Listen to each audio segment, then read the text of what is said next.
So, a lot of big news today, a lot of reason to believe that the next couple of months on Bitcoin are going to be extremely bullish. Today, I'm going to be breaking down everything that's happened in the last 24 hours that has impacted Bitcoin, is going to impact Bitcoin, that will tell us where Bitcoin is going next. So, first and foremost, Bitcoin tripled in value starting late last year. In about September to October, we began a rally where Bitcoin rallied from $25,000 to $72,000, about 195% movement, and people got filthy, stinking rich on this movement.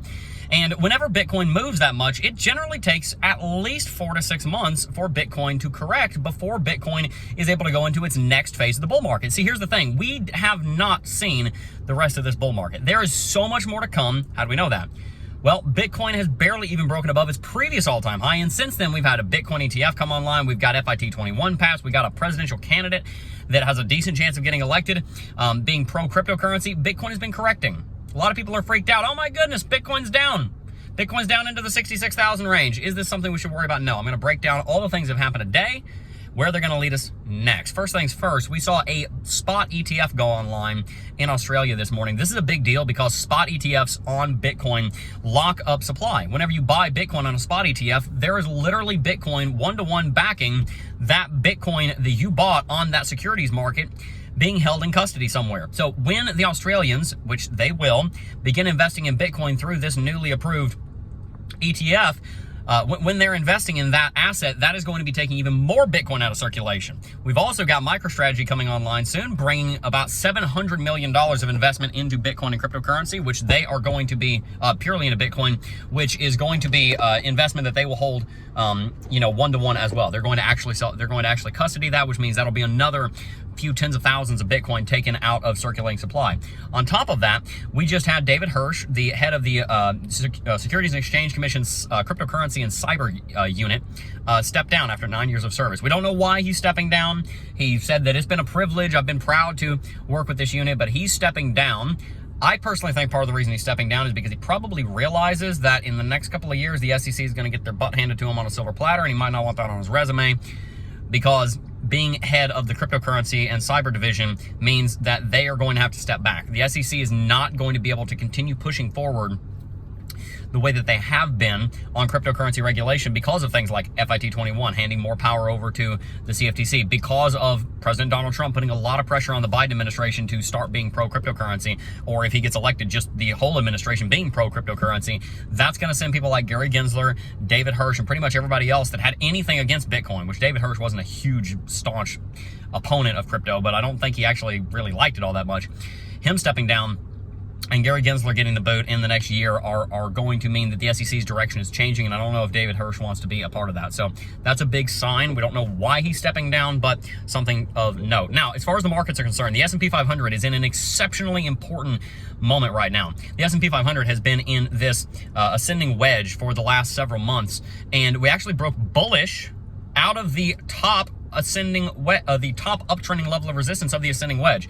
That's a very big deal because Bitcoin has been correcting, but the stock market is rallying. Why is that important? Well, the reason that that's important is because when Bitcoin is crashing and the stock market is rallying, generally that is because the US stock market is kind of giving you a foretaste of what Bitcoin is going to do. Bitcoin going into a corrective movement while stock market is rallying means that Bitcoin is just kind of storing that energy from the stocks rallying. And so when Bitcoin does go into a rally, it'll be able to use that. It's like it's storing up the potential energy, and it'll turn into kinetic energy to the upside when we do break to the upside. The stock market breaking through that uptrending level of resistance for the first time in a very long time, setting a new all-time high all-time high in history this morning. That indicates that a continual uptrend on the stock market is going to be happening. We saw CPI numbers come in. We were down 0.1% on headline, down 0.2% on core inflation last week when that came out. FOMC is keeping interest rates flat, but those are going to start coming down eventually, especially if interest rates, especially if CPI does continue the trend of over the last month of creeping down. And so all of those things lead to this kind of perfect storm of bullishness for the stock market. If the stock market goes through a rally, that's going to lead the Bitcoin market to go through a rally. Not to mention that the Ethereum ETFs are going to be online as early as September. No later than September, as early as sooner than September, right? Gary Gensler has testified in front of the House, Senate Financial Services Committee, I think it was. That's when those are going to be online. They're just getting the last few 1B applications. So lot of things going on in crypto right now. They're all coming together into this beautiful, powerful confluence of bullishness, and that leads us to respond. How do we respond? Well, the first thing I want to teach you guys to do to respond to what the market is telling us it's about to do is I want you to change a mindset from a spender to an investor, from a debtor to an investor, from a chaotic person to an investor. I want you to shift your mindset from being someone that says, I am going to spend like I'm in Congress. I'm going to spend every dollar that I have and even more because I'm putting my, we're going out of town. I forgot to tell you guys, but Wednesday, Thursday, Friday, I'm not going to be here because we're going to be going out of town. We booked the Airbnb, right? It's got the option there with Klarna. It says split your Airbnb into 12 easy payments. We got to cut out being fools with money, be smart, and we become investors. And so when you start living on less than you make, you give yourself a demotion on your lifestyle, or you just give yourself a huge raise on the income side somehow. But you're living on less than you make. Now instead of living on 110, 120% of the income that you're bringing in, now you're living on 50, 60, 70, 80%, and you got some margin to invest. That's when you get to become an investor. And I want you to get into that position as quick as you possibly can. Make it quick, guys, because there's opportunity. The stock market's about to shoot up. We've had 20% years. That's not going to continue. We've got some great opportunities in stocks. Get in them, right? We've got some great opportunities in Bitcoin and cryptocurrency. Get in them. Get some Bitcoin. Get yourself an investment plan. Buy Bitcoin on a weekly basis. Buy Ethereum on a weekly basis. Get out of debt. Shift the mindset from being a debtor, a slave, a fool, whatever you want to call it.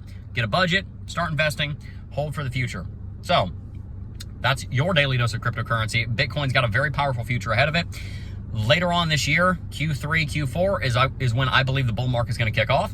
We've got the Ethereum ETFs coming online. We've got all kinds of bullish news that has not led Bitcoin into a rally over the last 2 to 3 months. Such as the Ethereum ETFs being approved. That didn't really do much for the price, but it will when they launch. Maybe a couple weeks after they launch. It might be a sell the news event for a short time, but eventually, as we see inflows coming in, the news of the inflows going into the ETFs will cause the market to rally dramatically. And so we've got all kinds of reasons to expect that Bitcoin's going to be going to north of $100,000 in the next 12 months, and I'm very excited about that because I've been a Bitcoin holder since it was trading at $3,000. I bought Ethereum below $200, and I am going to show you guys how to build wealth in cryptocurrency, which is what I've been doing for the better part of the last decade. So if you're new here, welcome to the channel.